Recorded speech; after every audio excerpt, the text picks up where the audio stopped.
সুপ্রভাত। Family care ছাদ বাগানে সকল ভাই ও বোনেদের সুস্বাগত।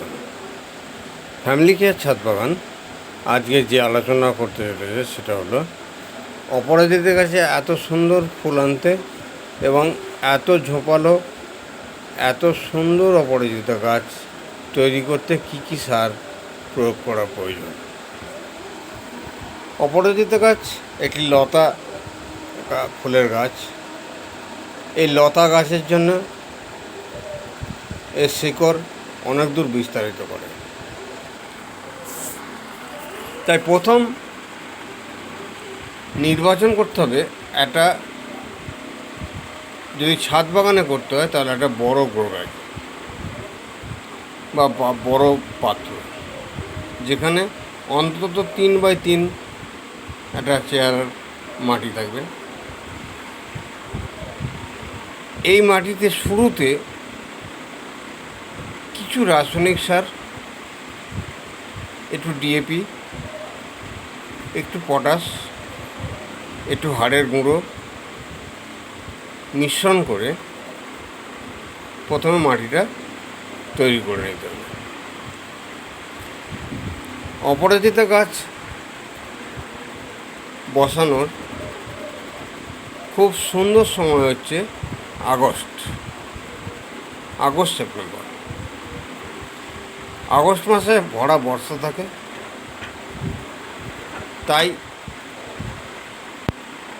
মাটিটা যদি ছাদে করেন একটু শুকনো জায়গায় তৈরি করে নিতে হবে, আর যদি জমিতে করেন একটু উঁচু জায়গা দেখে, যেখানটা জল জমে না সেই জায়গায় মাটিটা তৈরি করতে হবে। মাটি তৈরি করার সময় যে মাটির উর্বরতা ক্ষমতা আপনি তৈরি করলেন, এটাই যথেষ্ট গাছের জন্য।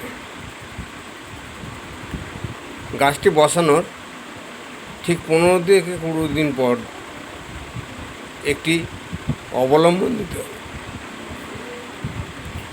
অপরাজিতা গাছ লম্বায় উপর দিকে বাড়ে,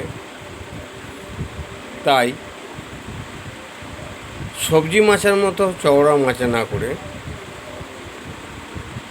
3 ফুট উঁচু এবং 8-10 ফুট লম্বার একটি বাঁখাড়ি দিয়ে মাচা করে দিলেই যথেষ্ট। খেয়াল রাখতে হবে গাছ ছোট থেকে যেন দুর্বল না হয়ে পড়ে। যদি গাছ ছোট থেকে দুর্বল হয়ে পড়ে তাহলে কিন্তু বৃদ্ধি কমে যাবে। তাই গাছটা যখনই ডগা ছাড়বে, অবলম্বন চাইবে, তখনই কিন্তু মাচাটা করে, তাহলে আগস্ট মাসে যদি গাছটা বসানো হয়, সেপ্টেম্বরের ফার্স্ট উইকে একটি মাচা তৈরি করে দিতে হবে, যেটা আমি করেছি। এরপর প্রত্যেক দিন খেয়াল রাখতে হবে বর্ষাটা কমে যাওয়ার পরেই গাছের গোড়া ড্রাই না হয়ে যায়, রসালো থাকবে কিন্তু স্যাঁতস্যাঁতে না হয়। গাছটা যখন মাচায় বিস্তার লাভ করবে, প্রথম যে মাটিটা তৈরি করলেন ওই সারই যথেষ্ট। 10 ফুট বাই 3 ফুট মাচায় গাছটা প্রসারিত হওয়ার জন্যে ওই সারটাই যথেষ্ট। ঠিক জানুয়ারিতে গাছটা ফুল দিতে শুরু করবে।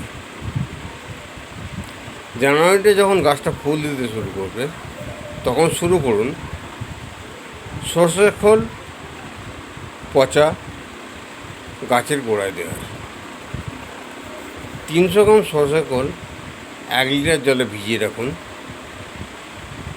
এই 300 গ্রাম সরষের খোলটা 1 লিটার জলে যে ভেজানো হলো, এ থেকে কিছুটা করে 5 লিটার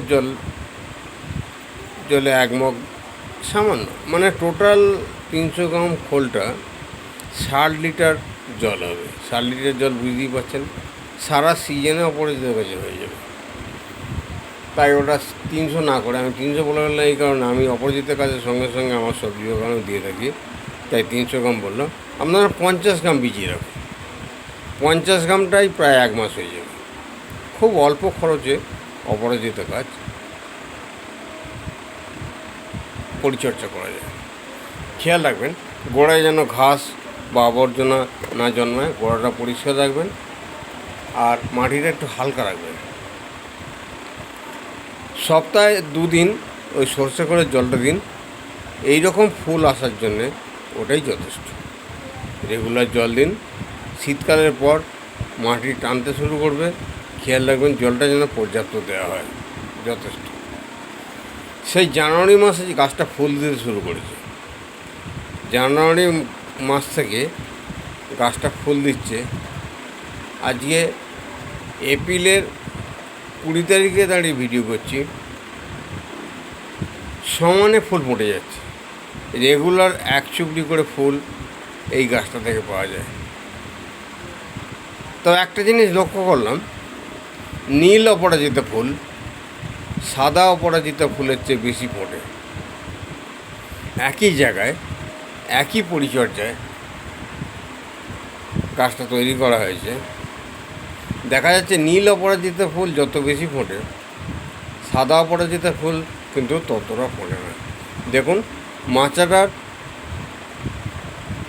3 ভাগের 2 ভাগ জুড়ে নীল অপরাজিতা ফুটেছে, আর 3টি গাছ এখানে বসানো হয়েছে।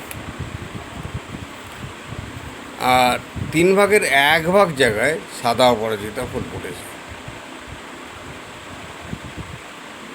নীল অপরাজিতা ফুল সাদা অপরাজিতার চেয়ে একটু বেশি ফোটে। তাই নীল সাদা 2 রকমের গাছই আমার বাগানে আছে।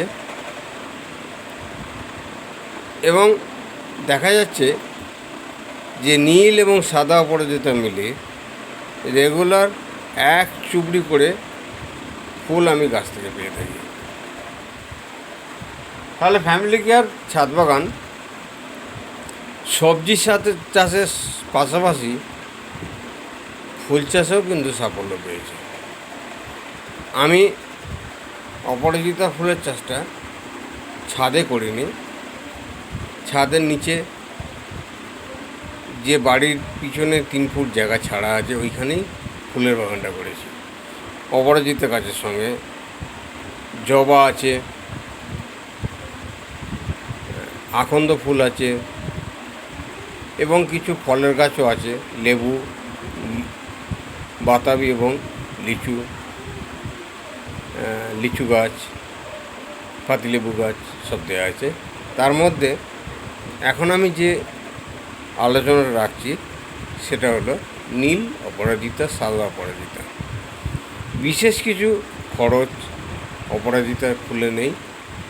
খরচ যৎকিঞ্চিত, ফুল কিন্তু রেগুলার 1 চুবড়ি করে পাওয়া যায়। বাড়ির যে ফুলের দরকার রেগুলার হয়, এখন আর ফুলের দোকানে কিনতে যেতে হয় না। অপরাজিতা, জবা সব মিলিয়ে পর্যাপ্ত ফুল বাগান থেকে পেয়ে থাকি। তা যাই হোক, কী সার দিতে হবে, কী সার দিলে পর্যাপ্ত ফুলের যোগান পাওয়া যাবে, সেই সম্বন্ধে আলোচনা আজকে রাখলাম। অপরাজিতা গাছ কী সার লাগে, আর কীটনাশক কিছুই লাগে না।